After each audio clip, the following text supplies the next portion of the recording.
DM apa nih? Oh, Instagram. Iya. Instagram atau Instagram. email yang lo kirim ke gue? Selamat datang di Kekoreaan episode terbaru.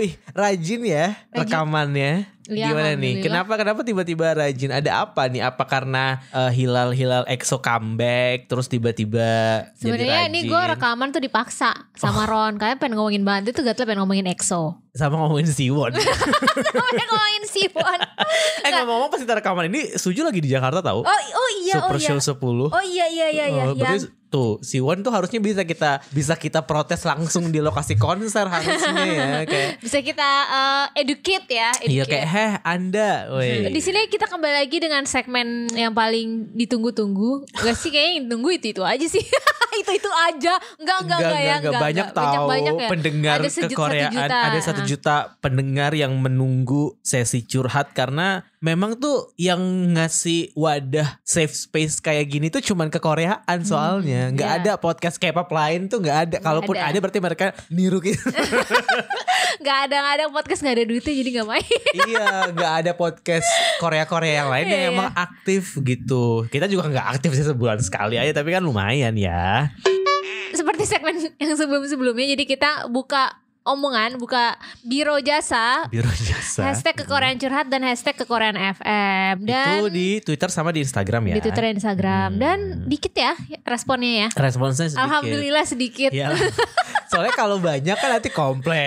Kalau banyak banget yang curhat nggak bisa satu episode. Capek gitu. Apalagi kalau panjang-panjang. Di DM Twitter panjang-panjang nggak? Nggak biasa. Soalnya kalau di Instagram ada yang sampai nulis PDF. Alhamdulillah, gitu.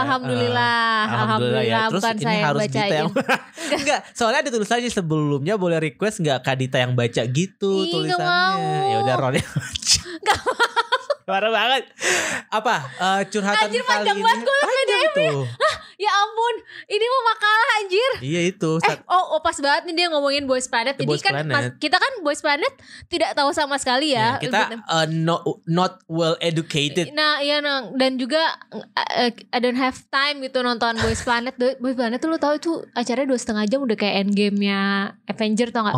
Itu durasinya emang lama banget. 2,5 jam per minggu. 2 jam ya per minggu. Dan itu 2 episode. Satu kan Cina, satu. Nah tapi di sini tuh aneh. Tadinya tuh yang gue kan mereka dipisah ya, Boys Planet C sama Boys Planet K. Gue kira itu mereka kayak EXO M EXO K. Berarti memang debutin yang C sama debutin yang K. Tapi ada kadang satu. Ternyata enggak, ujung-ujungnya yang trainee C-nya tuh banyak yang tereliminasi. Dan ya udah akhirnya jadi satu aja Boys Planet gitu. Mungkin dalam perjalanan cerita mereka kayak, duh ini gak efisien nih gitu ya secara produksi nih. Apa faedahnya lu bikin C? Makanya kalau mostly emang trainee C-nya tuh banyak yang tereliminasi. Dan masuknya juga ke grup utamanya juga gitu ya. Zero Base 2 kan ini. Iya, Zero Base 2 nantinya. Ya mungkin kita belum tahu namanya ya. Pokoknya banyak juga yang pokoknya di sini kan gue buka omongan siapa yang mau curhat-curhat, mulai dari mungkin ada yang mau curhatin N-Team debut Korea gitu. Siapa tahu ya ada. Iya oke. Lo sih.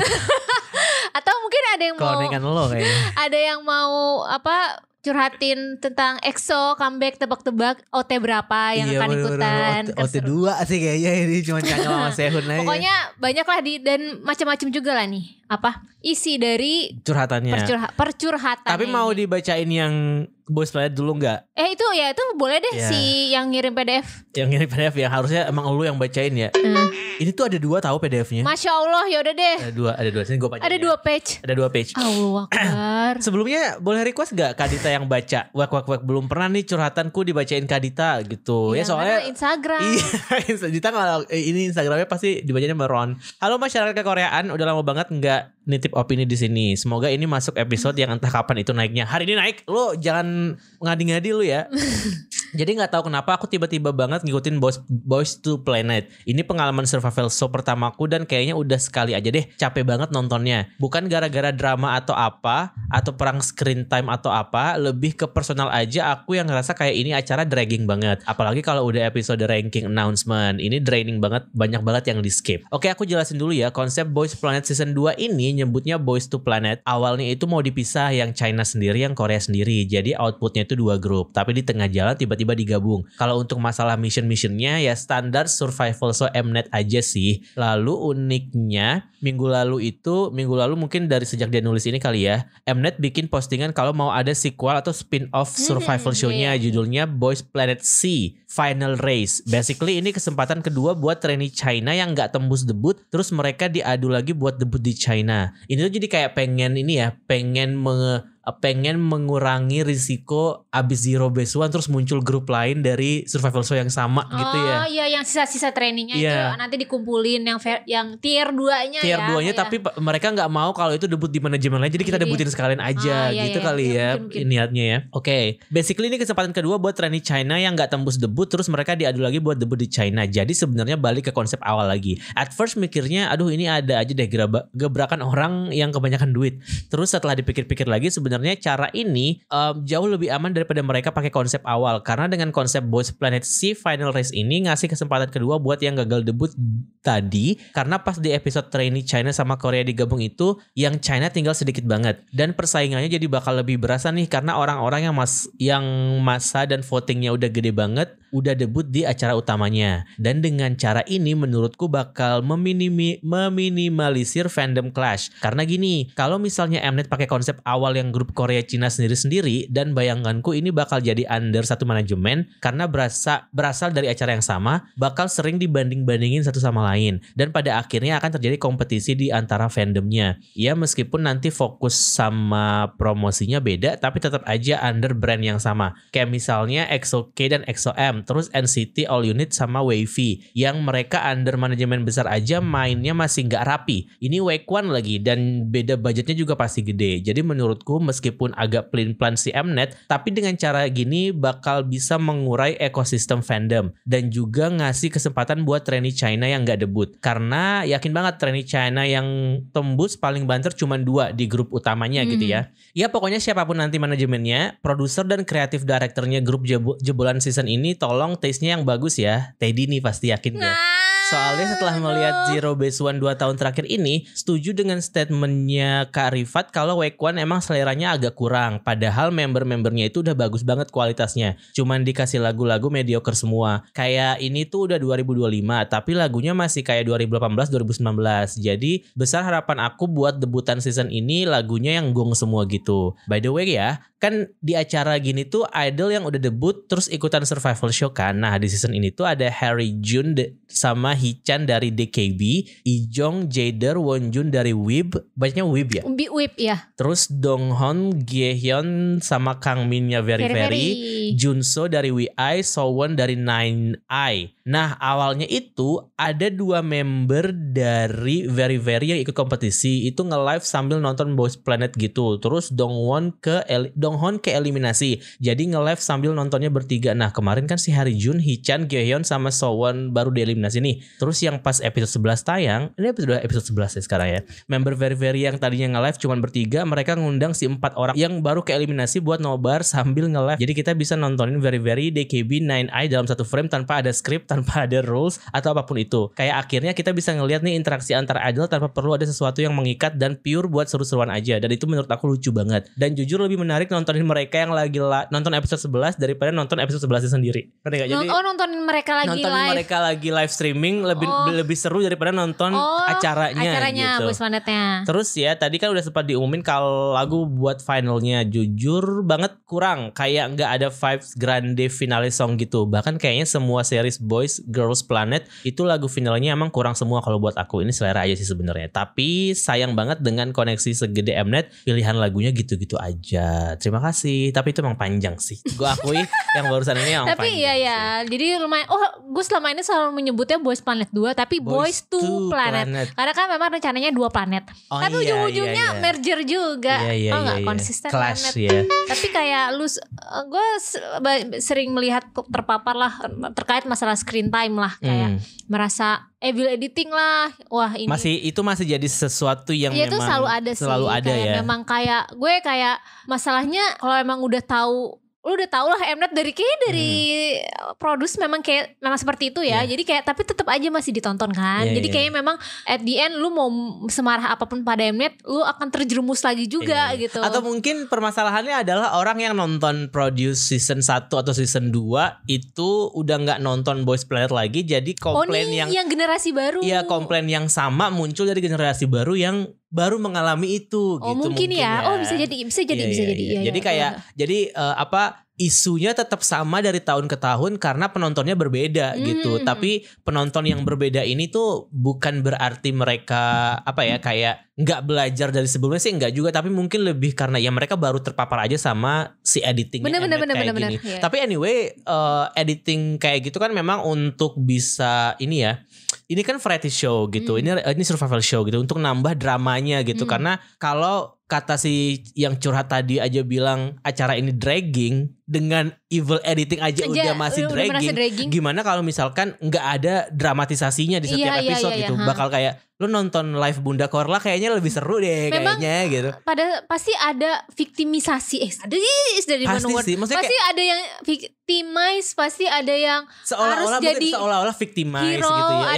Ada yang jadi hero-nya. Karena kan setiap episode juga pasti ada skripnya kan. Kayak dalam setiap acara TV itu pasti ada scriptwriter-nya. Maksudnya terlepas dari apakah mereka beneran ngikutin skrip, mereka nulis skrip untuk dilakukan oleh para aktor dan dalam hal ini trainee-nya, atau skrip yang ditulis ketika editing gitu kan maksudnya. Jadi karena ini konsepnya survival yang kayak daily life gitu, biasanya kan direkam dulu nih semua kejadiannya, direkam dulu terus nanti baru digarap nih kan, kayak udah ditonton footage-nya, digarap kayak ini bisa nih dimasukin dalam storyline seperti apa gitu kan. Setiap acara TV itu pasti akan ada seperti itu gitu. Jadi nggak perlu bukannya nggak perlu sih, maksudnya kayak dipertanyakan mungkin berarti orang yang mempermasalahkan evil editing sekarang menurut gue adalah orang yang mempermasalahkan kayak kenapa lo masih nulis cerita seperti itu. Bukan permasalahan kayak evil editingnya, tapi lebih ke kayak lu sebagai writer harusnya udah nggak gini lagi nih ceritanya. Jadi storyline-nya harusnya udah dibikin nggak setidak sehat ini mungkin kayak gitu. Mungkin gue menanggapinya seperti itu sih kalau sekarang. Jadi sampai 2030 kalau Mnet masih bikin survival show, terms evil editing pasti akan tetap ada. Tapi pada akhirnya kayak seperti apa storyline-nya itu akan mempengaruhi sih menurut gue, kayak se-evil apa editingnya dibuat oleh mereka gitu.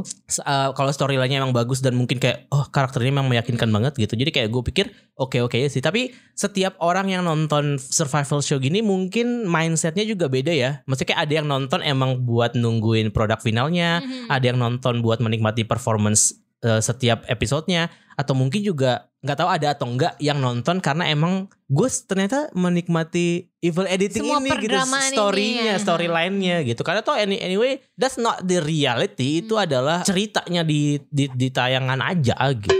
Setuju. Tapi kemudian muncul banyak sekali isu juga ya dari si Boys Planet ini. Iya. Jadi memang dari trainee-nya ya. Kayak dari awal sih mungkin yang sempat heboh tuh yang Kim Gonu. Kenapa sih Kim Gonu ini? Kim Gonu itu dia itu center di lagu openingnya lah ya gitu. Tapi dia itu emang ada kontroversi bullying trainee-nya. Nah di situ dia minta maaf. Jadi kan orang indikasinya adalah berarti dia mengakui itu tapi dia minta maaf. Nah masalahnya kalau berkaca dari seri sebelumnya kayak kemarin ada isu bullying terutama yang under JYP itu kan langsung didepak ya dikeluarin dari acara itu. Ini enggak tapi jadinya screen time-nya memang dikurangin. Orang-orang bingung, masanya dia tuh center, apakah ini akan jadi pertama kalinya center tapi nggak debut? Terus selain itu kontroversinya itu double sama Kim Gonu ini sama satunya lagi Ujin kalau nggak salah. Awalnya dikira dia adalah trainee independen, tapi baru ketahuan ternyata dia tuh under Waekwon.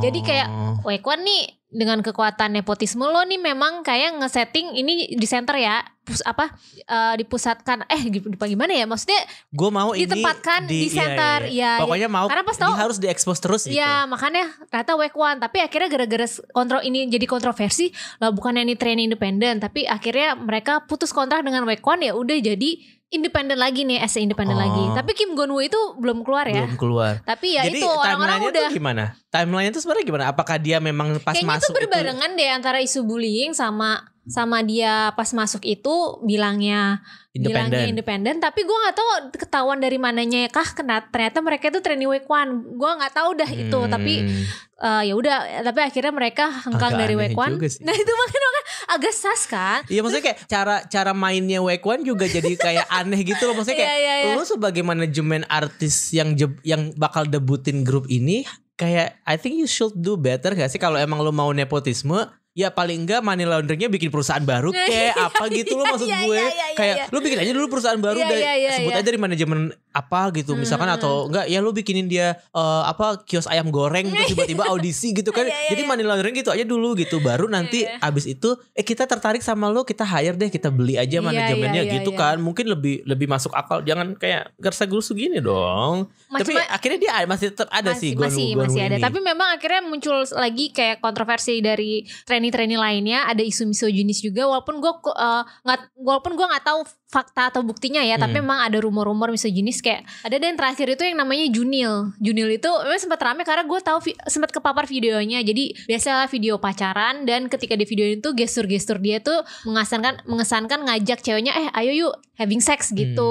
Jadi kayak ya muncullah kayak apakah dia Hanam kah atau apa, tapi kan Hanam tuh apa? Dijelasin dulu. Intinya tuh red flag, istilah red flagnya cowok Korea tuh namanya Hanam. Berarti dia itu misoginis, menganggap cewek tuh cuman body count aja, asal seradak seruduk atau gimana, dan masih pakai pola pikir misoginis yang kayak cewek di bawah posisinya di bawah cowok gitu. Ini tuh berarti si Junil ini masih jadi kontestan? Masih jadi kontestan, iya. Masih berkompetisi berarti sekarang ini ya? Gue cuma lihat videonya ya, memang sempat rame, tapi gue nggak tahu ada isu dari ada permintaan maaf atau klarifikasi dari si Junilnya tuh kayaknya nggak ada sih ya. Tapi ya gue ngeliatnya ini sebenarnya kayak Senghan sih, yang dimana lu sebenarnya tuh video private lo, tapi gimana ya, lu mau ada video ataupun gak ada video, lu lower expectation aja sama idol cowok terutama.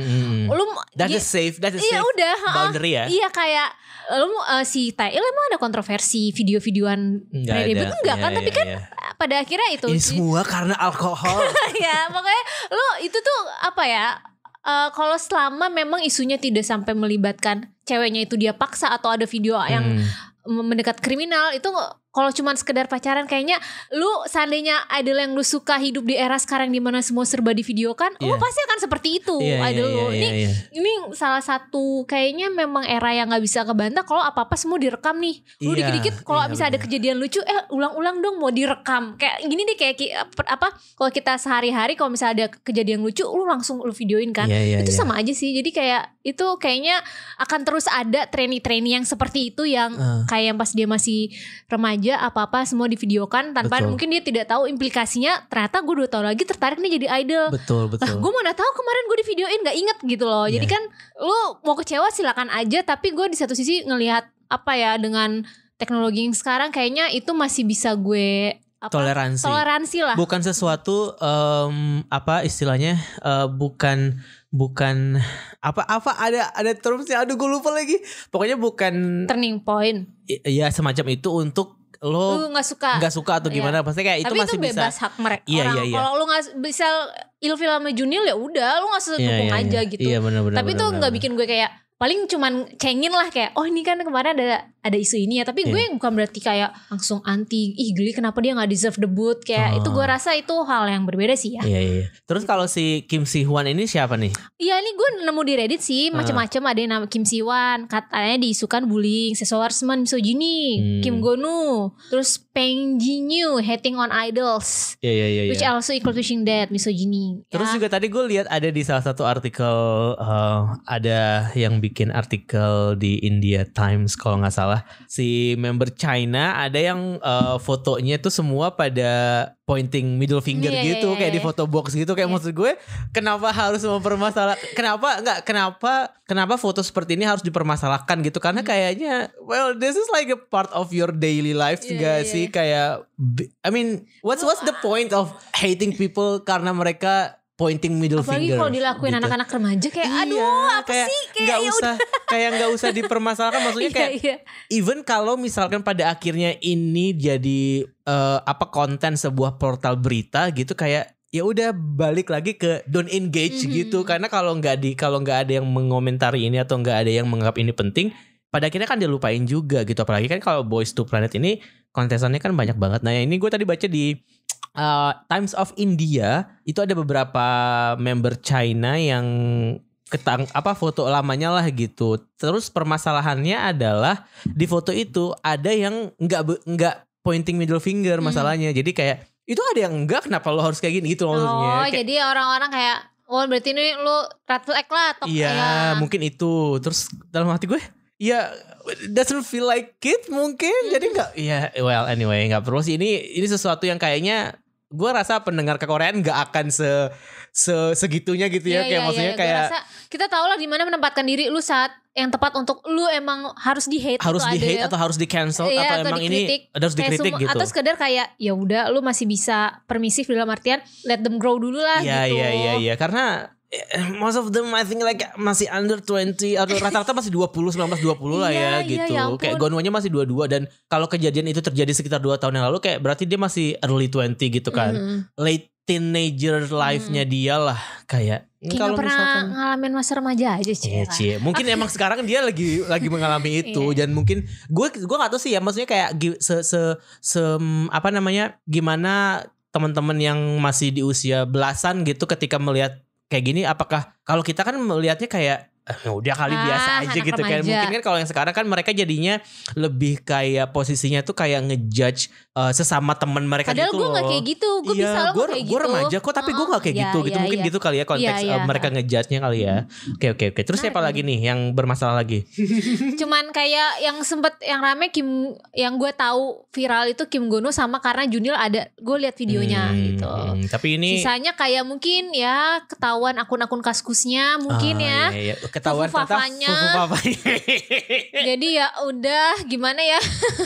Iya dan menurut gue sih kontroversi ini somehow jadi salah satu storyline dari setiap survival show gitu. Maksudnya kayak kalau setiap survival show itu ada kontestan yang bermasalah, lo harus mempertanyakan itu gak sih? Maksudnya mempertanyakan itu kayak yang pertama, kenapa dia tetap dipertahankan oleh si manajemen ini untuk diikutin ke survival show ini. Itu yang pertama. Yang kedua, kenapa kemudian lo gak ada tindakan preventif untuk itu? Karena kan biasanya kalau dari pengalaman gue sebagai SM Stan tuh kayak setiap lo mau debut, masa lalu lo dihapus semua sama agensi kan. Gak boleh ada yang tahu jejak digital lo. Kalaupun ada yang tahu, ini pasti cuman kayak satu yang mungkin menurut mereka enggak, ini kok gak apa-apa kok yang ini gitu. Semuanya pasti udah di clearin dulu gitu masa lalunya gitu. Bahkan mungkin dibikinin backstory sendiri gitu buat mereka. Nah, kenapa orang-orang ini masih didebutin? Dan di situ gue merasa kayak bukan didebutin, ditampilkan di acara variety show-nya. Di situ gue merasa kayak jadi Mnet tuh menjadikan ini sebagai sebuah this is the storyline gitu. Ini adalah bagian lain dari si evil editing itu tadi. Bagian lain dari storyline acara survival ini gitu. Karena kalau nggak ada ini, nggak ada yang nggak terlalu banyak diomongin, nggak ada yang terlalu isunya tuh nggak terlalu bergulir segala macam. Walaupun mungkin memang backlashnya jatuhnya kasihan ke kontestannya sih. Jadi mungkin ya hopefully gue nggak berharap juga, tapi semoga kalau misalkan memang itu part of the script gitu, manajemennya paling enggak kalau udah muncul kayak gini ngasih ini loh kayak tindakan yang kayak lo butuh apa, lo butuh kan lagi heboh nih gitu, butuh ke dokter enggak atau gimana mereka buat melindungi si artisnya dalam in terms of mental health mereka. Karena kalau semua orang semudah itu bisa bikin video terus juga bisa nyebarin video-video lama kan, itu kan kena ke mereka juga kan. Dan harusnya itu bisa jadi sesuatu yang kalau misalkan memang ini jadi skrip yang memang udah ditentuin dari awal, risikonya yang udah dikasih tahu ke agensi kayak artis lo bisa jadi bakalan ke-spill nih masa lalunya gitu. Semoga sih manajemennya lebih ke kayak oh ya gak apa-apa, tapi kita udah punya kok tindakan ininya, bagaimana kita ngasih konseling dan segala macam untuk ya melindungi si artis ini dari harm yang diciptakan oleh si acara ini. Karena kayak kalau misalkan lo sehat dalam artian lo mikir ngapain gue ikut acara variety show kalau pada akhirnya gue debutnya juga susah, terus masa lalu gue dibongkar, terus hidup gue malah jadi nggak stabil, jadi nggak nyaman gitu kan, ngapain juga gitu. Jadi ya gue rasa kayak harusnya sih mereka udah memasukkan itu ke dalam list kayak ini lo risiko lo harus ikut, tapi kita punya caranya untuk misalkan kayak melindungi lo dari harm yang terjadi gara-gara sosial media atau dari exposure berita-berita dan segala macam gitu.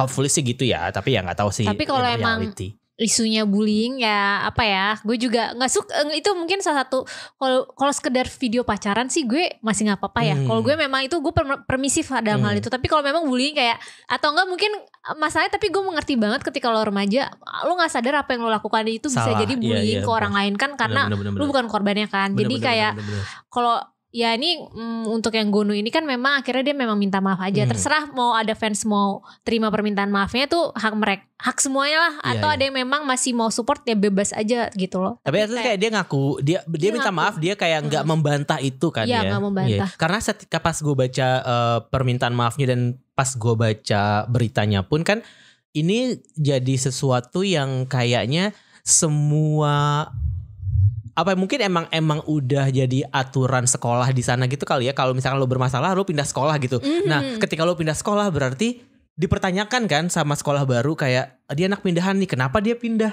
sebelumnya kan pasti dikulik-kulik tuh, dan itu kan pasti ada datanya gitu ya maksudnya. Dan itu setiap ada kontestan yang bullying dan segala macam, transfer school tuh, keyword transfer school tuh pasti muncul gitu. Nggak cuman kontestan survival sih, kayak bahkan artis yang udah debut pun kayak gitu gitu. Kayak recently tuh kayak si Gominsi kan juga kena kan isu bullying itu kan. Kayaknya juga ada deh keyword transfer school itu gitu di situ gitu. Jadi semua orang jadi kayak pukul rata nih, lu kenapa transfer school, lu pasti bully ya, kayak gitu kan jadinya. Akhirnya kan dia ngomong kayak enggak, gue gak melakukan apapun gitu. Jadi at least kalau, tapi gue setuju sama statement lo yang tadi yang kayak kita pun kalau misalkan kita pikir-pikir lagi sekarang ya, setelah kita udah masuk usia 30 ke atas gini, kayak pas gue remaja iya ya, mungkin pada saat itu berlebihan, ngecengin orang berlebihan kan. Gue waktu itu pernah cerita sama lo, gue sering dicengin jidat gue kayak lapangan golf ya, karena jidat gue lebar. Itu emang dalam konteks bercanda, tapi itu memang secara tidak langsung bikin gue insecure sih. Jadi gue nggak suka selfie karena gue malu sama jidat gue lebar itu sih. Tapi apakah gue langsung kayak menganggap itu bully, itu apa ya? Gray area sih. Gray area betul. Tipis sih ya. Tipis. Emang bikin self confidence gue turun, tapi nggak bikin kayak gue merasa dia tuh orang jahat loh atau apa gitu loh. Itu mungkin bisa, tapi kan orang mungkin penerimaannya bisa jadi nggak kayak gue. Gue masih bisa tahan lah mental gue. Tapi kan bagi orang lain belum tentu kan. Jadi kayak nggak bisa dipukul rata. Iya sih, emang pelik sih mau lo maafin idolnya atau enggak, itu balik lagi ke keputusan lo.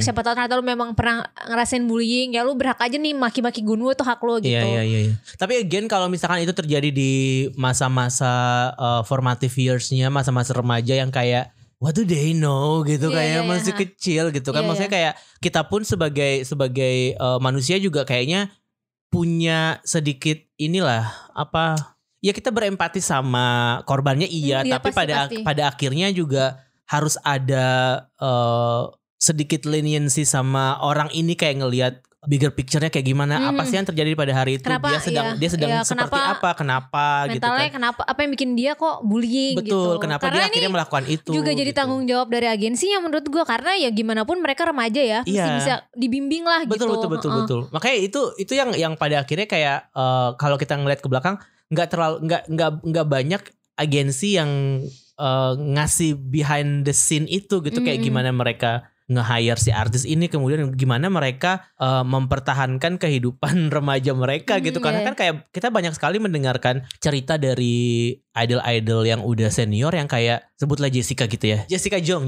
Oh Jessica Jung gitu. Maksudnya kayak dia kan pernah bilang kayak I literally sacrifice my teenage year to be an idol gitu kan maksudnya. Jadi kan emang berarti ketika lo udah komit sama satu hal itu, lo nggak bisa kehidupan remaja pada umumnya itu lo nggak bisa menjalaninya lagi gitu. Yang mungkin di satu sisi buat dia sebagai orang yang mau jadi idol positif, karena pada akhirnya dia terhindar dari kayak gini-gini nih, kayak drama-drama sekolah, berantem-berantemnya remaja dan segala macem gitu. Tapi berantem-berantemnya remaja itu adalah part of the normal high schooler gitu kan maksudnya. Jadi kayak harusnya itu bukan sesuatu yang pada akhirnya bikin kita jadi judgmental oh gue nggak mau lihat lo di layar gara-gara lo misalkan bullying gitu. Padahal kan kayak konteksnya apa dulu nih bullyingnya, seterbukti apa gitu kan, juga panjang gitu loh ininya. Iya, verifikasinya akan butuh. Verifikasinya panjang gitu. Dan ketika maksudnya benar keputusannya pada akhirnya kayak ya lo mau dukung Gonwu apa enggak dukung Gonwu, dia sendiri sebenarnya udah ngasih kebebasan itu kan. Yang dia inginkan sekarang adalah kayak ya gue lagi pengen meniti karir gue nih sekarang gitu. Emang gue nggak punya hak apa untuk bisa move on gitu dengan apa yang dari hal yang kemarin gitu kan. Jadi kayak walaupun bener gray area banget sih gray itu. Gray area sih ya kalau bully. Kalau video pacaran mah aduh selama ceweknya tidak speak up aneh-aneh ya udahlah, guys. Selama dia bukan munteil ya udah ya. Ya loh, panjang banget. Ini baru satu orang doang ya di Karena Boys Planet. Oke. Kekoreaan #Kekoreaan FM. Halo Karon dan Kadita, mau rekomendasiin album solonya Dayong WJSN. Well, cuma 3 lagu sih, Body, Number One Rockstar sama Marry Me. Tapi semuanya bagus banget. Aku gak ngikutin WJSN sih. Siapa suruh gak ngikutin. Dan aku cuma sumpah WJSN tuh lagunya bagus-bagus. Oh ya? Gue percaya sama gue. Oh ya? Dan aku cuma sekedar tahu lagu-lagunya WJSN aja. Tapi lagunya Dayong ini completely beda sama lagunya WJSN. Kayak aku ngeliat sisi barunya Dayong yang gak pernah bisa dia tunjukin lewat WJSN. Sisi bebas dia, sisi seksi dia, pokoknya keren deh. Dan bahasa Inggris dia sebagus itu ternyata. Dan dia benar-benar ngelakuin promosi lagunya way much better daripada Starship promosiin WJSN. Good job Dayong, kita doakan yang terbaik ya. Kita doain minimal balik modal dulu ya albumnya, hehe. Ini dia udah nggak under Starship. Masih Starship. Tapi memang berasa si Dayong ini kayaknya memang ini lagu tuh apa ya, kayak ini bentuk ekspresi gue, bentuk ekspresif gue yang beda. Bentuk ekspresi yang terpendam yang selama ini nggak bisa dieksplor di WJSN. Ketika dia di Idol ini kalau kayak dia genuine, dia tuh dia tuh challenge sama semua idol kayak, dan dia kan memang juga friendly idol kayak bisa gampang deket lah. Humble. Ya. Dia tuh ngajak siapa lah macam-macam, semua Starship diajakin satu-satu. Terus kayak Wonho juga gak? Iya Wonho harusnya ya. Karena tapi kan Wonho lagi tour. Oh iya Wonho sama Dayong pernah challenge tuh pas waktu masih di WJSN. Gue liat kemarin di London turnya keren banget sih Wonho. Walaupun ya bengkel space aja. Tapi kan yang penting like-nya banyak gitu kan. Beberapa ada 10. Dia sering banget Wonho itu tour loh. Dayong balik ke Dayong lagi. Dayong. Nah ya udah terus dan gue juga surprisingly kaget ternyata dia itu bahasa Inggrisnya fasih ya. Jadi ini sebenarnya cocok nih kalau emang mau dibawa ke internasional. Dan lagunya juga tipikal pop aja. Western pop kan. Western pop. Oke bagus lah. Dan Dayong itu memang dia itu idol yang suka olahraga ya, dan ngejaga badannya. Dia tuh kayak sering jadi model pilates atau apa. Lu lihat sendiri perutnya. Bodinya bagus banget. Kayak anjir nih bisa, gimana sih caranya. Dayong is the next muse-nya Waterbomb kayaknya ya. Mungkin ya iya. Masalahnya yang gue sebel kan Starship ini promonya ketika di bulan September. Kayak ya aduh dia gak dapet hype Waterbomb nih. Harusnya bisa mungkin ya tahun depan. Karena gue merasa gue gak tahu apakah ini slowly gaining virality gara-gara si Dayongnya itu aktif banget approach banyak idol untuk ikutan challenge kan. Gue merasa memang dia warawiri. Apakah mungkin di algoritma gue doang ya gitu. Terus sama kayak gue gak expect dia yang dari WJSN Chokomi itu yang konsepnya tuh kayak orange caramel. Jadi lagunya tuh ya cepunya makanya lagu-lagu cute, Egyo ganggu. Sumpah jadi ke Body. Wah gokil sih. Tapi dia kan mature juga. Mature kok. Dia udah sebagai maksudnya perjalanan dia dari Uju Sonyo kan mungkin kayak late teens dia baru masuk ke Body ini kan cukup lama juga ya perjalanannya. Iya. Dan dia juga tanpa tedeng aling-aling tahu-tahu duar langsung muncul. Dia kayak gak ada. Makanya gue rasa kayak Starship memang promonya agak kurang. Tapi memang Dayongnya ambis. Kayak jadi gue merasa bagus nih. Atau mungkin karena dia tahu Starship gak bakal support gue sebanyak itu. Atau kayak karena gue bukan iPhone. Iya mungkin Dayong ngerasa kayak gitu kayak gue tahu nih manajemen gue bisa ngasihnya 3. Tapi oke, sisanya gue sampai 10 gue masih bisa deh gitu. Mungkin gitu juga kali ya. Tapi emang Dayong tuh unik sih. Dia tuh selain menurut gue punya skill variety show, dia itu gak tahu tiba-tiba random dia itu jadi brand ambasadornya kayak perusahaan traktor karena dia punya SIM ngenderain traktor.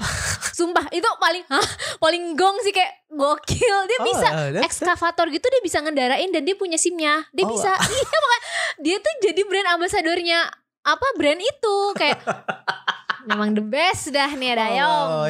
Tadi gue lihat MV-nya terus gue dengerin lagunya terus, tapi emang secara sound lagu ini tipe lagu yang kayak radio friendly, US radio friendly gitu. Karena pas selesai nonton gue langsung kayak oh ini agak-agak mirip Seven-nya Seven-nya Jungkook gitu ya kayak oh ya oke. Tapi mungkin ya pasti tapi mending slowly gain recognition dan getting viral gitu dibandingkan dengan kayak dari awal langsung jedar seolah-olah viral gitu. Padahal sebenarnya enggak gitu. Tapi kalau yang slowly gitu malah jatuhnya jadi kayak bisa ada potensi itu sih. Dan saya bener. juga kalau lu challenge itu kayak menarik gitu. Gitu doang. Karena terbaik buat Dayong. Semoga Dayong bisa funding comeback-nya WJSN ya.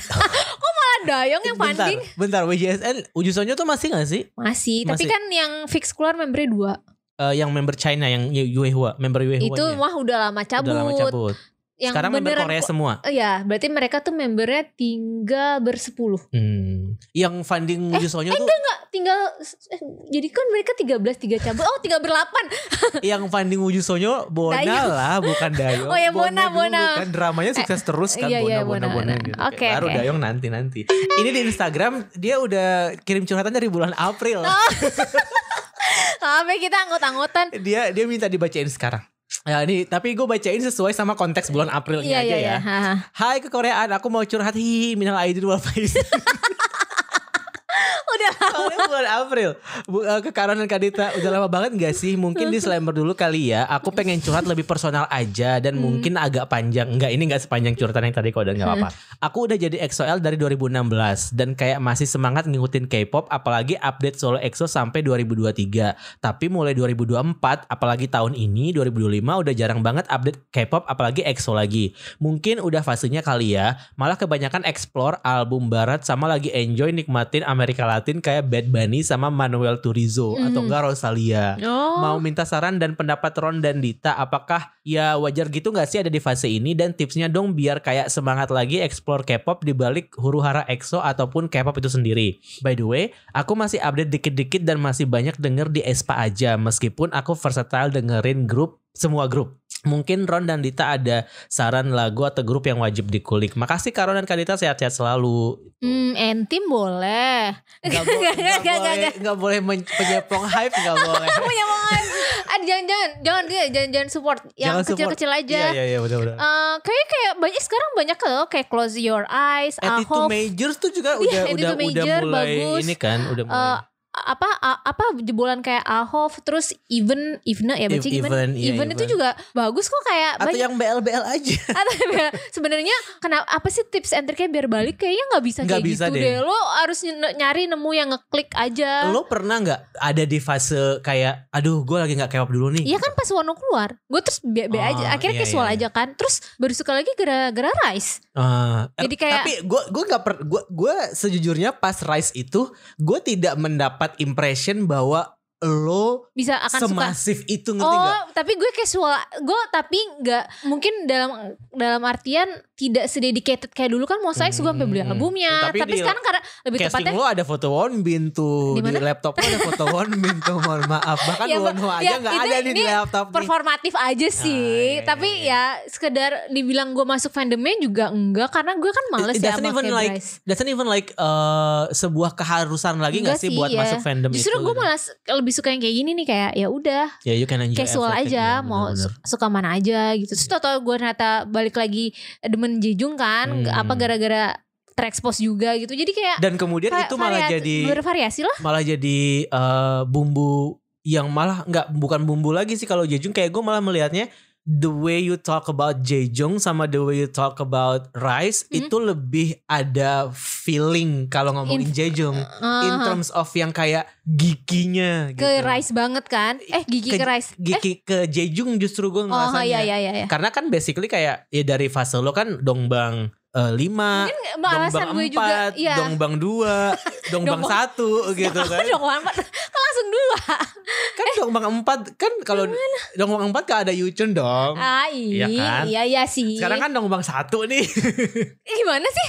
Jejong kan Dongbang 1. Ya, pokoknya dan itu kan kayak itu kan fuel the spark for barengan Jejong. Barengan sih kalau menurut gue kan, gue alasan gue suka Rise karena menurut gue reminiscing 2000 boyband kan, right. Itu yang gue and suka. And also Wonbin kind of like Jejong doppelganger kan. Terus tau-tau kesini gue demen Entim karena gue menarik konsepnya, karena kan gue suka game Final Fantasy ya. Entim tuh menurut gue bisa divisualisasikan seperti karakter game tersebut gitu loh. Dan casually suka-suka kan, casually yang lain-lainnya tetap ngikutin lah gitu. Tapi mungkin yang yang secara visual gue suka dari membernya sih paling sekarang currently sih Rise and Team ya. Tapi dibilang kayak Monsta X mah enggak. Wah itu Monsta X udah beda tier sih karena udah nggak bisa masuk ke dalam satu grup yang akan bertanding dengan grup yang lain gitu. Iya kayak lu Monsta X gue dedicatednya juga secara finansial ya.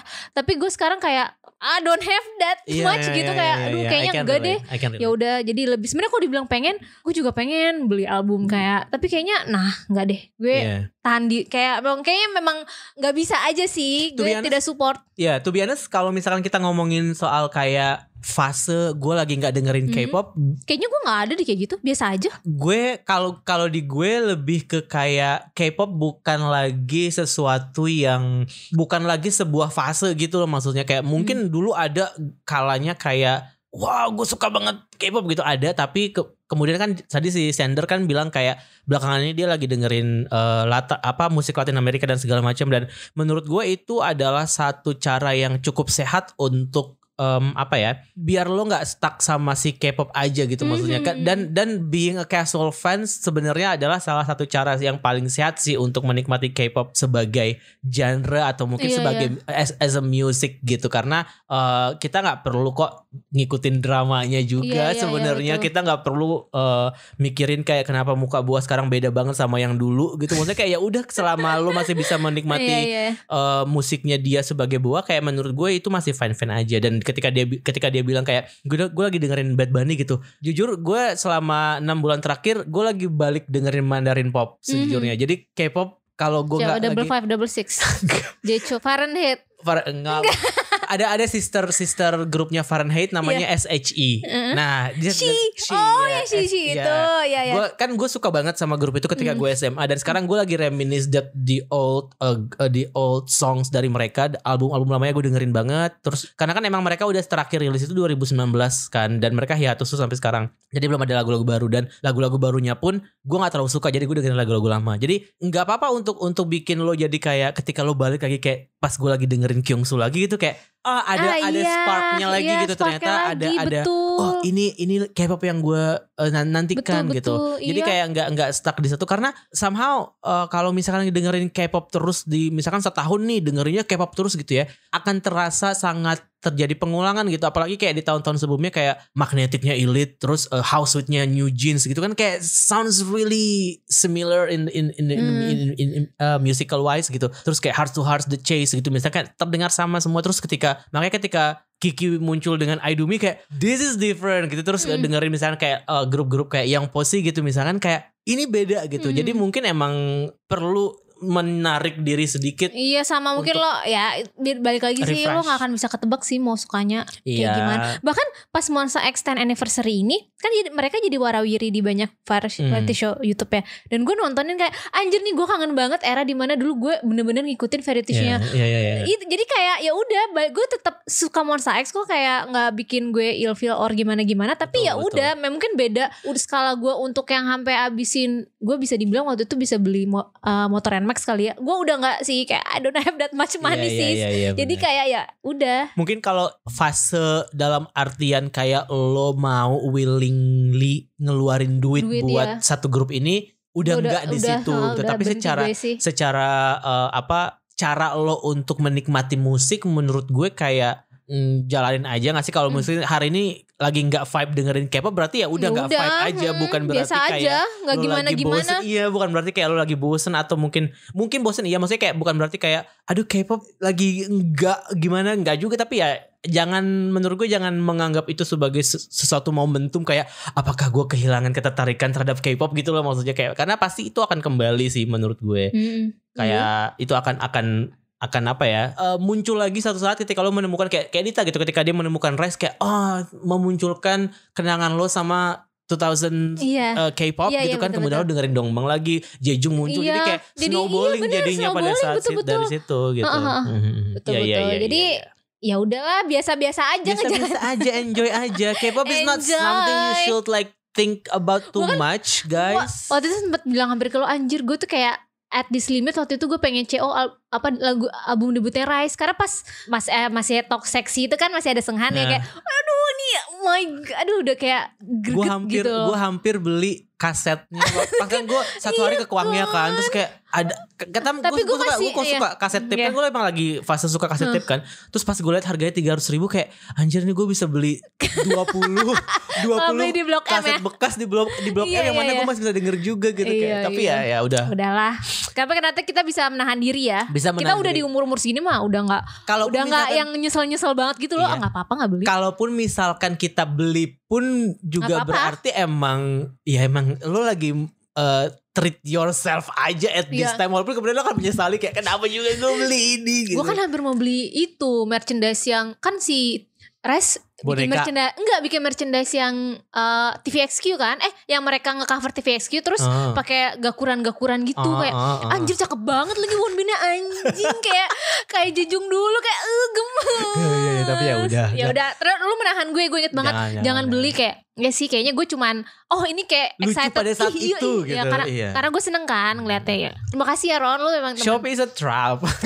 All of that merchandise is a trap. Please don't beli kalau kalian memang punya uang. Tapi masalahnya kan gue sarannya mending pikir lagi. Kayak will you even need it like waktu itu ada triknya. 3 tahun. Ada triknya kalau lu mau beli barang, lu pastiin kayak 3 atau 6 bulan lagi lu masih butuh gak barang itu. Ya itu data beneran. Sama kayak misalkan kalau satu barang ini lu gak lihat selama 6 bulan kemudian lu ketemu berarti dan lu gak merasakan apa-apa berarti lu udah gak butuh. Iya. Itu biar itu trik frugal living loh.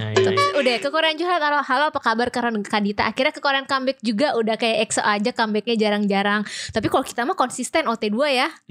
EXO kita gak tahu OT berapa comeback. Gimana nih kalian ngikutin Boys Planet 2 enggak begitu. Kalau ngikutin One Pick-nya siapa nih? Siapa aja lah. Gue trainingnya Incode dah gue. Dukung. Ada. Gue trainingnya Kromosom. Gue gak tahu. Gue trainingnya Kromosom aja. Kromosom itu siapa? Yang Boy Story. Trainingnya Lay. Bukan Boy Story mah JYP. Yang Lay. Iya. Ada tadi gue lihat tuh. Tapi kayaknya gue gak tahu deh sekarang posisinya berapa.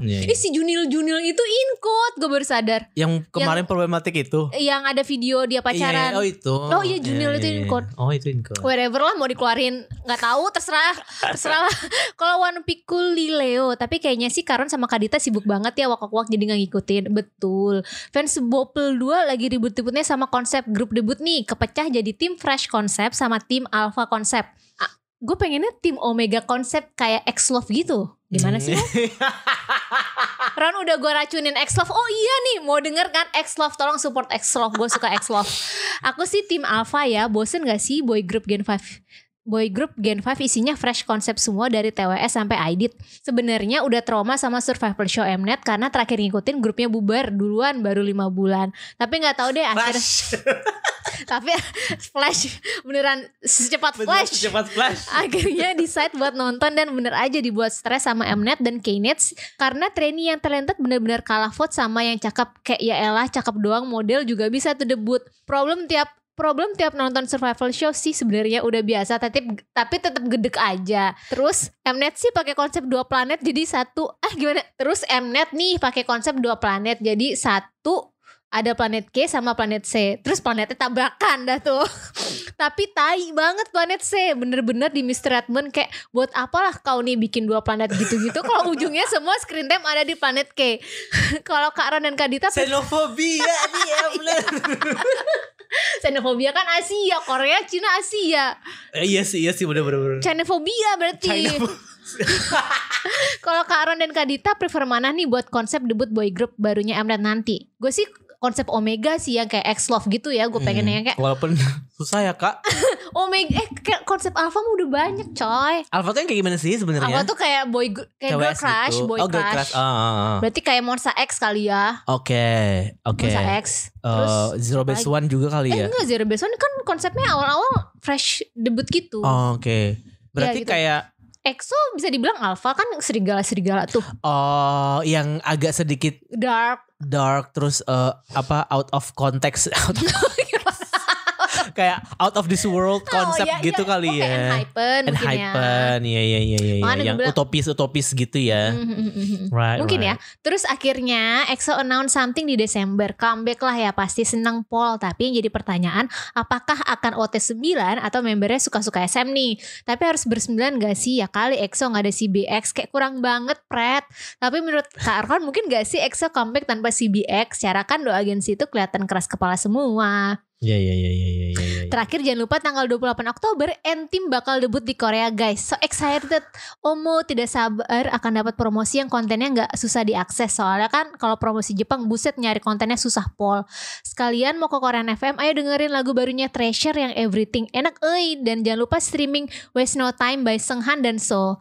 Ini macem-macem grupnya ya, gue seneng deh. Udah segitu aja, sehat-sehat terus Kak Dita Karan dan kita semua di tengah-tengah negara yang kayak tai ini. Love, peace and gaul. Love, peace and gaul. Ayo dukung N-Team ya, lo harus dukung. Ya nanti gue nonton debut Koreanya ya, N-Team ya. Gue juga excited sih debut Koreanya, berarti banyak variety show YouTube-nya tuh. Oh gitu. Iya. Gue nggak pernah ngikutin, gue cuma ngikutin Cortis sih kalau di Hype, jadi nggak ngerti. Tapi mungkin bisa jadi gue akan suka N-Team karena Korea mungkin kan, kayak K-pop kan jadinya nggak J-pop ya nggak sih? Iya. Oke. Next di Instagram World ini ada beberapa, gue bacain beberapa karena ini pendek.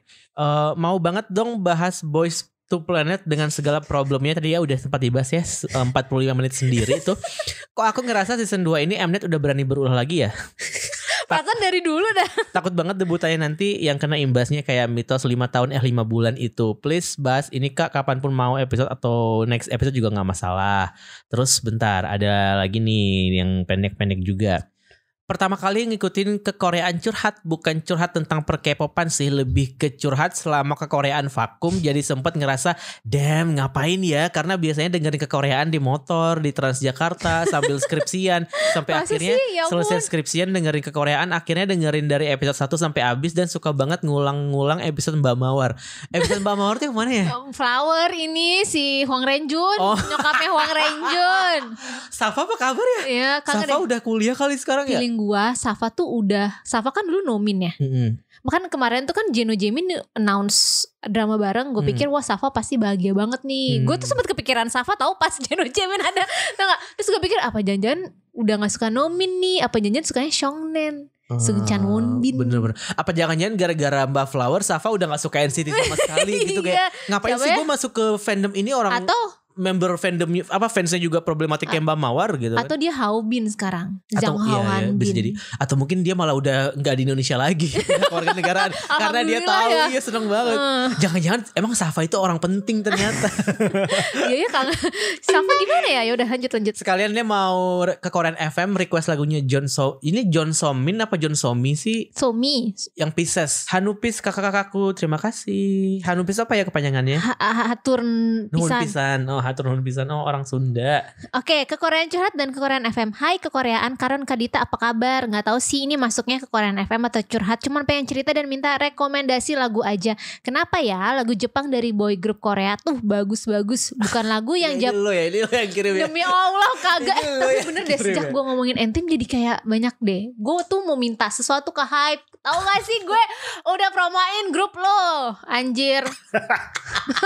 Gak tau sih maksudnya. Kenapa ya lagu Jepang dari boy group Korea tuh bagus-bagus. Bukan lagu yang Japan version tapi ya. Dan lagu Jepang mereka eksklusif gitu dibawainnya paling di Jepang. Kan pengen dengerin live juga. Dari Karon Kadita, adakah rekomendasi lagu Jepang yang vibes-nya tuh kayak Deep Oceania Wavy? Nggak tahu.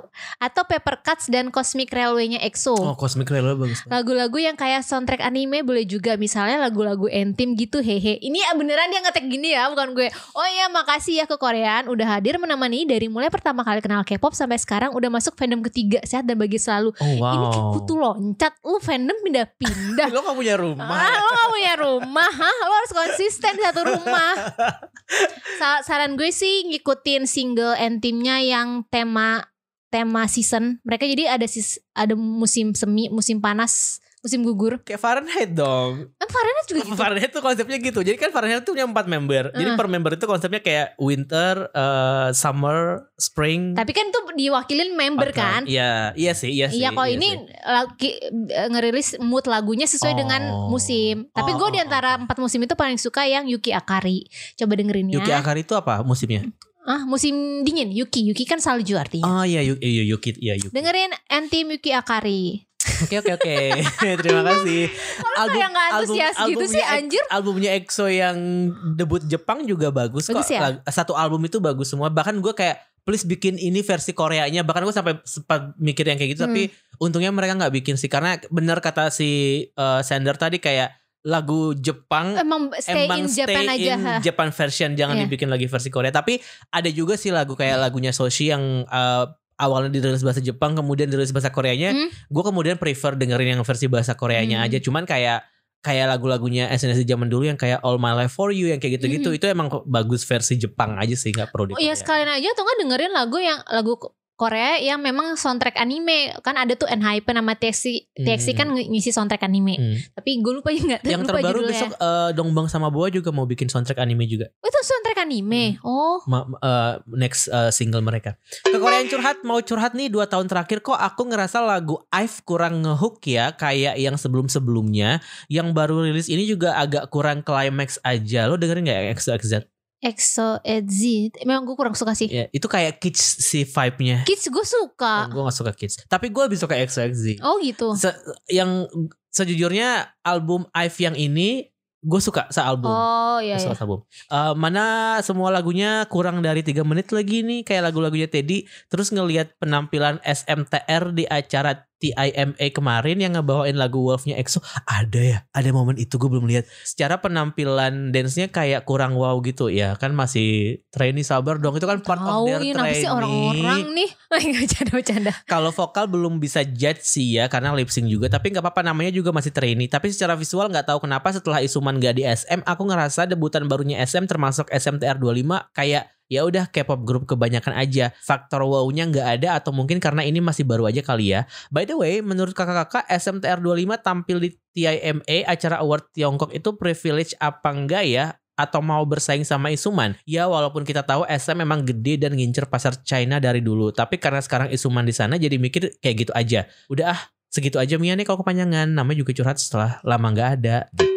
Ya juga ya, kalau Isuman kan gak boleh ngebawa grup mereka ke Korea, tapi SM masih boleh bersaing di China ya. Agak gak fair karena sih, memang, tapi ya padahal Isuman juga never fair. Karena memang rules untuk idol tampil di Cina itu sebenarnya udah boleh, tapi kayaknya memang belum. Gue baru sadar mereka tuh gak bisa idol Korea tuh konser di Cina. Iya. Gue baru sadar. Tapi kan sekarang bisanya fan meeting. Iya sekarang udah boleh kan. Udah boleh, tapi memang baru fan meeting doang. Gue nggak tahu deh apakah kedepannya full scale konser itu nggak boleh ya. Iya belum boleh. Padahal Yixing boleh loh di Korea. Yixing kan orang warga negara sana, gimana sih lu? Di Korea maksudnya. Kalau dia di konser di Korea dia boleh. Iya boleh gitu lah. Iya Koreanya boleh. Cinanya gak boleh. Oh iya. Ya biarin. Gini, Kak curhat dong. Sekalian minta maaf di atas materi soalnya curhatanku bakal panjang dan berat sih. Perkara ada idol Korea support tokoh far-right Amrik. Sebenarnya gue jadi punya pikiran lain soal ini. Apakah mungkin kita udah tahu nih ngomongin siapa? Mungkin idol Korea dan seleb Korea in general bisa membaur dengan Korean civil society seperti yang terjadi dengan sebagian seleb dan musisi Indo beberapa waktu ke belakang.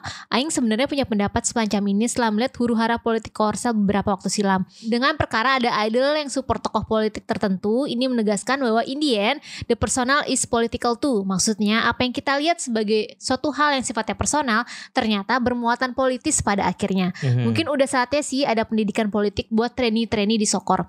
Sekian curhatan aku di siang bolong ini, hatur nuhun kekoreaan. Buat segmen kekoreaan FM mau rekomendasiin A Man in Love-nya Suju.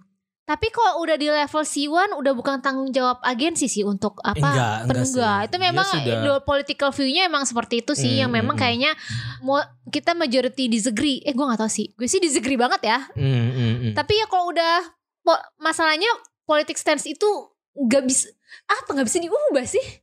Iya sih. Dan itu balik lagi nih ke personal lu, apakah lu tetap mendukung idol yang political stance view-nya beda dengan lo, atau lu memutuskan gue nggak bisa support lagi. Karena kan ada yang kalau lu berpasangan lu mesti sama visi misi kan. Mungkin ada beberapa orang yang menganggapnya kalau jadi idol harus punya stance yang sama kayak kita gitu loh. Jadi kalau gue sih kalau ngeliat misalnya kayak Siwon yang udah jelas-jelas dia itu konservatif parah, kayak no, nggak mau lihat. Bahkan gue ngeliat mukanya di dramanya jadi kayak aduh ya Allah. Itu mempengaruhi lo menikmati karyanya dia pada akhirnya gitu. Tapi gue setuju pendidikan politik buat trainee-trainee di Sokor, karena ini sering kali kejadian terutama di idol Jepang. Idol Jepang, karena Jepang Korea itu sebenarnya kan tensi politiknya lumayan kenceng ya, apalagi sebenarnya Jepang itu secara menjajah historis kan ya, historis Jepang juga. itu kan menjajah Korea. Jadi misalnya idol Jepang, gue lupa waktu itu kayak yang sempat kepatil kemarin tuh Yushi or siapa member NCT Wish.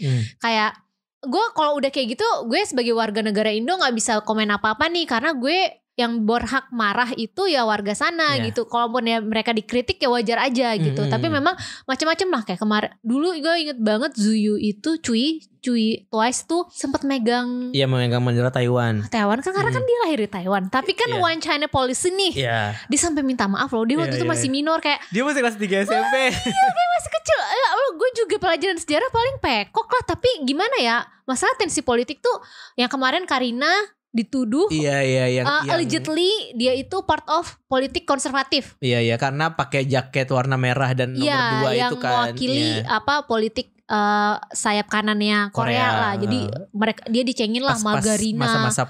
Masa-masa pemilu kan itu. Masa pemilu dibilangnya Margarina. Bercandaannya kayak gitu, kayak gue rasa memang perlu sih diedukasi kayak gitu. Kalau bisa, kalau emang lo punya stance yang terlalu kanan atau terlalu kiri, gue rasa ditunjukkannya jangan terlalu blatant gitu loh. Makanya ini yang gue sebel sama si Siwon itu kan, dia sayap kanan banget ya, dan juga dia homofobik. But lu eksis di grup yang dimana fan service-nya melibatkan lelaki dengan lelaki, fan service sama hingga ciuman, kayak menurut gue lu munafik. Jadi ya kalau lu emang homofobik ya udah lu diem aja. Itu sih yang menurut gue kayak aduh nih orang, ada. Bener sih, pendidikan politik memang penting juga, tapi I cannot relate. Mungkin yang nggak kalah penting adalah kita sebagai audiens mungkin lebih ke kayak gimana kita. Gue nggak tahu apakah ini lo juga termasuk yang kayak gitu. Maksudnya kayak gue belum sampai di titik bisa menikmati karya seseorang tanpa terpengaruh oleh political view-nya atau mungkin the way of life-nya dia gitu. Maksudnya kayak ya sebutlah dia mungkin brengsek gitu misalnya, atau mungkin yang kayak poster di belakang lo tuh ada sedikit mukanya gitu kan, kayak problematik gitu. Tapi Indian ketika dia tampil di film ini dan nampilin karya ini kayak acting dia bagus gitu. Dia emang bisa mengapresiasi dia sebagai karyanya itu. Dan ini kan kayak sesuatu yang sama tadi itu yang kita ngomongin soal bully, kayak agak abu-abu juga sih gimana kita bisa menempatkan diri. Dan kadang-kadang gue cukup terpengaruh sih, kayak sebutlah Lukas gitu misalnya, kayak sejak kasus gaslighting gue nggak pernah lagi tuh gue tetap dengerin wavy, lagu-lagu wavy yang lama yang masih ada dianya, tapi gue nggak akan mendengarkan lagu-lagu barunya dia gitu misalnya. Ya sama juga kayak misalkan sekarang kalau misalkan lo nyuruh gue dengerin NCT Cherry Bomb atau mungkin Without You-nya NCT U gitu, yang mana di situ suara Tail ya dia main vokal anyway kan, nggak bisa mungkin juga gue nggak mendengarkan. Ganti itu suara kan. Jaehyun udah gue bilangin itu SM kan, nih udah gue tuh udah email ke SM. Jadinya kan kayak gue cuman bisa kayak memaksa diri untuk yang kayak ngasih boundary bahwa ini adalah karya yang dia bikin sebelum masalah itu terjadi gitu kan. Gue bisa menikmatinya sampai situ aja gitu. Kalau untuk Siwon kayak ya. Tapi memang ada batasan, bukan berarti kita apatis sama politik ya. Dalam artian gue rasa political view itu sifatnya personal. Tapi kalau emang ketika di negara lo nih ada sesuatu yang represif gitu, lo harus speak up tuh bener. Itu lo kesampingin lo orang kanan orang kiri, hal yang represif itu misalnya idol itu wajib menurut gue harus speak up dengan influence mereka gitu loh. Itu sih paling kayak boundaries yang kayak kalau lo emang orang kanan nih kayak Siwon, kayak karena apa ya, kayak lu tahan aja deh gitu. Tapi kayaknya untuk ke sosial media di mana kan fans lu banyak nih, banyak yang punya stance yang berbeda. Right. Nggak akan cocok menurut gue. Walaupun mungkin dalam sudut pandang dia yang kayak lo ini kan platform gue yang gue bikin untuk menyebarkan influence gue gitu ya. Tapi gue sih personally sebenarnya kalau kita mau ngomongin soal postingan dia yang kemarin soal yang terakhir ini yang politisi Amerika yang meninggal ini kayak kita bahas detailnya ntar aja. Iya, maksud gue kayak ngerasa kayak sebenarnya kalau dia mau ngomong kayak ya udah sebenarnya fine aja sih, tapi again kayak gue ngerasa kalau dia tahu masalah ini akan memecah belah dalam artian gitu memecah belah fansnya dia gitu. Better kayak lo disimpan aja. Atau mungkin ini saran buat Siwon memang dia lagi di Jakarta. Atau mungkin bikin aja akun baru gitu, Choice Siwon Politics gitu misalnya, yang emang di situ tempat lo mengutarakan semua opini lo tentang politik dan agenda lo di luar lo sebagai entertainer.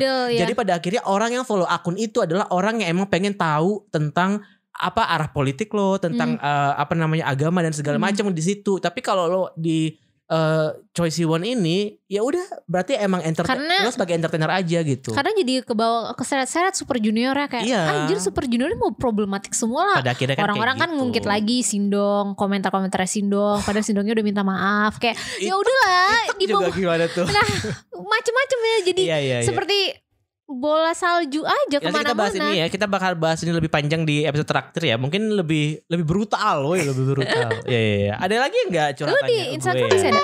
Di Instagram ini abisin aja baca yang cepat. Cuman mau tanya prediksi kekoreaan kalau EXO comeback OT berapa? Bismillah, menurutku OT 8. 9 itu sama Lee kan? Lee kan gak mungkin. Enggak lah menurut gue. Mungkin kok. Di kekoreaan lagi di Instagram lagi ya. Berhubung udah jadi Jepangan, mau request lagu Seventeen yang Run to You dong kak. Itu vibe opening animenya kuat banget. Pas banget. Sama mau curhat Seventeen udah ngumumin world tour yang mulai di Seoul tanggal 13 sampai 14 ini. Ini tuh berarti September ya. US, Jepang, Hong Kong udah keluar tanggal nih, tapi Asia Tenggara belum. Deg-degan banget mereka bakal ke Indo gak ya? Pasti dong. Ya kan seksi di bawah hujan nanti. Minggu tampil seksi di bawah hujan. Halo Kara dan Kadita. Masih ada? Masih satu lagi, tapi lo aja sekarang. Semoga kalau dibacain bacaan anonim aja ya, singkat aja. Jadi gini, sekarang kan IZ*ONE member udah pada mencar grup dan solois juga aktris. Karena udah pada sukses masing-masing, jadi agak sulit kalau berharap reuni dalam waktu dekat. Karena itu, aku pengen deh mereka bisa sedrama bareng. Kayak Jo Yuri, Yena, Hyeon, Kim Min Joo, Billy Cheon sudah debut drama. Di tahun ini aja drama mereka tayang barengan. Kayak gak apa-apa lah siapa gitu sekali aja satuin mereka. Kangen please, sudah kak segitu aja, terima kasih. Ini K-pop Demon Hunters jadinya ya. Kenapa? Iya, digabungin di situ ya. Enggak, maksudnya kayak digabungin bikin drama tentang K-pop gitu. Iya. Jadi member IZ*ONE semua. Kayaknya IZ*ONE belum bisa reuni kayak kalau misalnya anniversary ke-10 gitu-gitu deh kalau menurut gue. IOI kan juga kayaknya gitu gak sih? Iya, tapi yang gak ikut Mina. Ya dia lagi sibuk drama juga sih. Walaupun drama dia yang baru agak sedikit I don't really like it. Kayak gue suka Mina, tapi nonton dia di 12 tuh kayak episode satunya dragging banget kayak padahal Hyungsik loh di situ, tapi kayak ada Hyungsik. Dia jadi main villainnya di 12 si itu. Hyungsik? Iya. Dia jadi ini raja iblis gitu. Oh gitu. Tapi kayak tapi episode satunya dragging banget. Sebagai sebuah produk Disney Plus kayak gue mempertanyakan kayak what gitu, padahal promonya kenceng banget di awal. Oke, next di Instagram ada yang curhat lagi ke Korean. Curhat, maaf ya kalau bosen curhatannya tentang Rise dan Seunghan. Enggak dong. Akhirnya setelah Seunghan debut sebulan, aku ikhlas kalau Seunghan dan Rise jalan masing-masing, dan akhirnya berani follow akun sosmed Rise lagi. Follow soalnya ada Bilkin sama Pipi di situ. Ada Bilkin sama Wonbin. Gila, sama Sodi lagi. Gila gak tuh gue? Makanya tuh lah demenannya Ron semua dah. Pas Seunghan harus cabut dari Rise sebagai bentuk kecewa, aku unfollow akun sosmed Rise karena sedih. Bahkan biasku bukan Seunghan tapi sakit aja rasanya. Padahal yang salah kan Kibris dan SM ya. Setuju. Pas Seunghan debut seneng tapi ada yang ngeganjel. Tapi akhirnya emang waktu yang menyembuhkan. Dan melihat debut Seunghan bagus juga responsnya. Secara lagu juga enak banget. Cocok sama selera musikku. Ya akhirnya aku ikhlas dan berani buat follow akun sosmed Rise lagi. Berani lihat Rise jalan berenam dan Seunghan harus jalan sendiri juga. Ya semoga keduanya sukses masing-masing. Dijauhkan dari fans toxic. Dan bener juga yang kalian omongin di episode terbaru. Toh di balik layar pasti mereka masih nongki bareng karena mereka nggak punya beef gitu. Ya gue yakin mereka sebat bareng sih. Sebat? Aduh nanti gue dimarahin lagi. Seunghan kan ngerokok banget anaknya, gila. Di P2 gue yakin di kantin P2 SM coba lu cari. Pasti mereka lagi makan bareng kalau Maxi. Kantor lo emang ada P2-nya ya? Kantor gue soalnya gak ada tuh P2-nya. Masih ada. Nih gue satu terakhir di Twitter. Kekoreaan curhat. Widih, udah lama nih gak open curhat. Tahu kekoreaan open curhat dari story IG. Tapi mau curhatnya di sini aja. Disclaimer dulu, aku bukan YG fans. Yang mau aku curhatin adalah aku gak tahu ya, ini menurut aku aja apa gimana. Tapi aku sebagai ngikutin mereka secara rilisan dan mantau chart lagu mereka yang dirilis. Yang aku maksud itu Baemon sama Treasure. Treasure udah jalan 5 tahun, Baemon udah jalan 2 tahun. Kok aku ngerasa achievement mereka di Korea gak sebesar Sanbe-nya. Even Icon 3 tahun dari mereka debut 2018, Winner, Blackpink bisa achievement domestik popularitasnya secara chart. Tapi Treasure di tahun kelima mereka bahkan belum yang seboom Sanbe-nya. Walaupun secara internasional bisa dibilang sukses buat mereka berdua. Datang ke Summer Sonic Jepang, tour Baemon lebih dari 10.000 penonton, secara views juga oke. Yang jadi pertanyaan aku adalah apakah YG emang dari awal emang mau nyasar pasar inter atau mulai nyasar inter karena 2 tahun di awal gak bisa nge-grab pasar domestik. Kalau menurut Karon Kadita gimana? By the way maaf nih kepanjangan ya maklum kan udah lama gak cuap-cuap kan ya. Ini dibacain anonim aja ya. Borahe kekoreaan. Borahe. Karena menurut gue lagu-lagunya masih dipegang sama Teddy. Enggak tahu. Enggak ya? Udah enggak tahu. Baemon bukannya masih sama Teddy? Enggak, Baemon terakhir tuh malah G-Dragon. Oh, yang gitu. Yang Drip itu di G-Dragon. Teddy udah enggak. Teddy kayak setelah The Black Label sudah sebesar sekarang, dia udah enggak mau gitu ke ya? YG lagi deh kayaknya. Gue merasa memang tapi template-nya Teddy masih ada. Iya mungkin itu di antara era-era yang udah serba modern ini YG tetap gue rasa dengan musik-musik yang kayaknya terlalu gue tahu ini ciri khas lo tapi kayaknya at some point lu boleh coba branching out deh dengan gaya. Kan Treasure tuh jadul banget gayanya. Lagunya catchy iya tapi kayaknya di era yang sekarang konsepnya udah orang-orang udah coba sana sini gitu. Kayaknya mereka dengan seragam dan kostum yang masih lama gitu loh. Makanya jadi kayak ternyata ya udah ya gitu-gitu aja jadinya. Gak ada hal yang baru dari tim produksinya gitu ya secara creative directionnya juga nggak gimana banget. Maksudnya gitu nih era New Jeans kan menurut gue lumayan mengubah landscape style sama estetika K-pop lah gitu ya. Lo menurut gue dalam artian lo coba amati tiru dengan cara versi lo aja gitu dengan cara YG. Tapi mereka dengan template yang sama kayak Treasure menurut gue dari Treasure dari awal sampai sekarang kayak nggak ada style yang gimana ya, entah dari segi kostum atau mungkin dari segi make up dan segala macam. Gue merasa kayak mereka memang kalau suara mah bagus ya, konser mah gue aja emes gitu kayak. Tapi kayak apa? Karena kan K-pop itu lo jual a whole package ya. Lo boleh jualan suara bagus iya, tapi kan lo juga mengemas dalam bentuk konsep foto atau apa. Karena ya lagu Treasure comeback terakhir pun kayak lihat ya udah sama kayak Yellow or lagu dia yang sebelum-sebelumnya aja gitu. Mungkin dia gue rasa mau nge-grabnya gue takutnya udah telat nih. Apalagi era sekarang tuh grup-grup baru kayak Cortis, iDid nanti terus apa? Cortis aja udah nggak K-pop banget. Udah nggak K-pop banget kan? Iya. Emang sih kita kangen K-pop tapi lu jadi apa ya? Secara gaya musik kan progres juga gitu ya maksudnya. Oh ya, emang berprogres lah. Ya mungkin kalau dari Treasure kayak apakah emang nge-grab pasar mana kalau sekarang sih pada akhirnya mereka tinggal maintain existing fandom aja sih. Maksudnya kayak kalau pada akhirnya Baby Monster masih bisa konser terus yang datang masih 7.000 5.000 ya udah maintain itu aja pada akhirnya. Kalau emang translate well dalam karena kan mikirnya kayak butuh rekognisi Korea ya. Tapi kadang kalau emang ketika pada akhirnya lu penjualan konsernya lebih gede, apa artinya lu rekognisi Korea gitu. Ya mending tur-tur aja. Iya gitu, tur aja. Tapi emang kalau ngelihat dari promonya YG ke Baemon yang Drip ini dari awal itu udah ke US banget kan. Mereka kan emang konsepnya pas lagu itu, album itu keluar kayak langsung ditampilin di Kelly Clarkson dan segala macam, dan emang pengen nge-push buat. Oh iya, Treasure sempat ke Amerika. Iya, buat nge-push buat emang penjualan di US-nya aja gitu. Tapi apakah itu kemudian tercermin di Billboard 200? Kayaknya enggak kan? Iya. Karena kalau sebagai orang yang ngikutin chart beberapa bulan terakhir ini, kayak gue jarang deh ngelihat ada pemberitaan itu gitu. Karena K-pop tuh agak sedikit berlebihan kalau udah ngeberitain artisnya di Billboard menurut gue, terutama kayak Rosé sama The Black Label sama Hype gitu, kayak dikit-dikit gerak satu tangga aja tuh udah jadi satu berita sendiri tuh biasanya kalau gitu, apalagi kayak Rosé gitu kemarin. Tapi paham maksudnya apa, karena Rosé tuh lagi dalam campaign buat VMAs-nya kemarin kan, dan itu kayaknya terakhir tuh udah terakhir abis di VMAs itu menurut gue udah abis sampai di situ gitu. Sementara untuk yang Baby Monster dan Treasure, dengan sepanjang tahun ini mereka promo buat pasar US tapi nggak tercermin nih di chartnya gitu kan. Terus ya kayak gue jadi YG juga gue bingung dong kayak gimana nih betul, kita mau balik kemana nih, kita mau balik ke Korea nih, Korea yuk kita mediocre aja gitu kan. Betul. Dan gue merasa yang menurut gue aneh, YG tuh kalau announce sesuatu itu muka yang Hyunsuknya announce di video YouTube kayak, men sekarang mah era-era lu lempar visual, lu jualan KV yang keren aja. Ngapain gue ngeliat muka tua lu? Sorry tuh sih nih, kayak orang-orang juga kesel.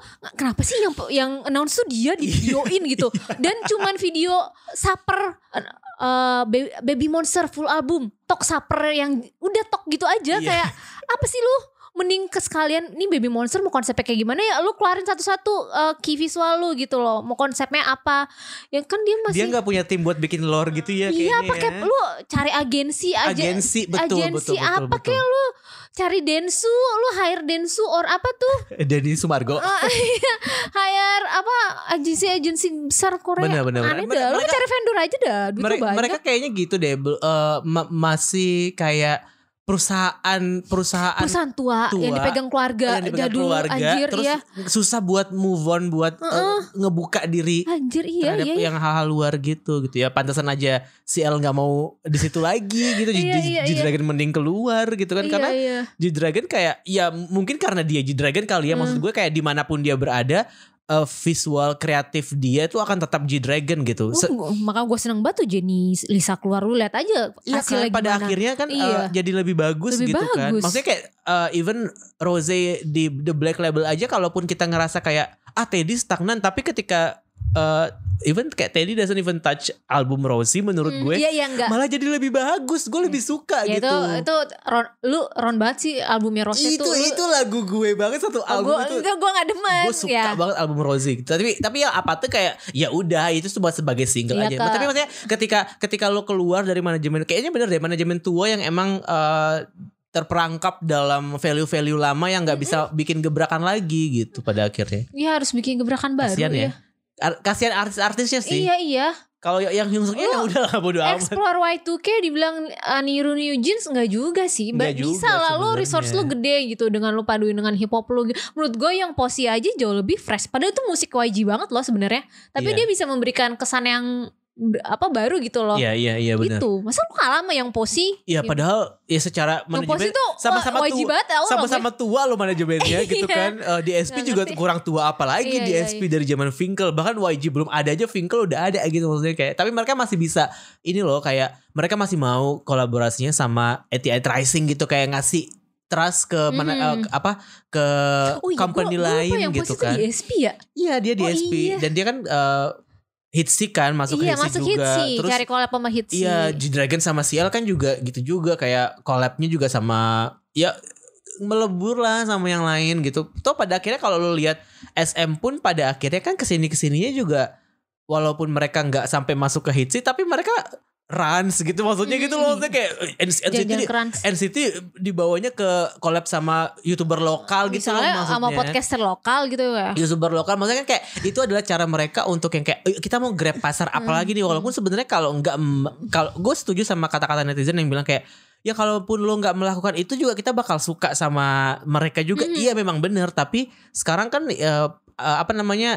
exposure yang pengen dicari kan beda. Mereka kan pengen kayak melokalkan banget si grup ini sampai orang yang nggak tahu K-pop itu jadi tahu bahwa K-pop itu adalah NCT karena dia tampilnya di Rans gitu misalnya kan kayak gitu ya. Itu kan sebuah kalaupun mungkin itu tidak efektif dalam tanda kutip, tapi at least itu sebuah cara untuk dia buat ngelebarin pasar gitu kan. Sama aja kayak misalkan sekarang YG ke US terus doesn't works di nggak kelihatan juga dengan promo Treasure dan juga Baby Monster, tapi kayak ya secara musik juga sebenarnya kan lu nggak ada ininya gitu, bukannya nggak berkembang tapi kayak nggak ada hal yang baru gitu. Kayak gue dengerin Bona sama dengerin Better Up tuh sama aja itu satu lagu yang sama yang dinyanyikan oleh dua grup berbeda gitu. Maksud gue kayak itu sih yang kayak YG.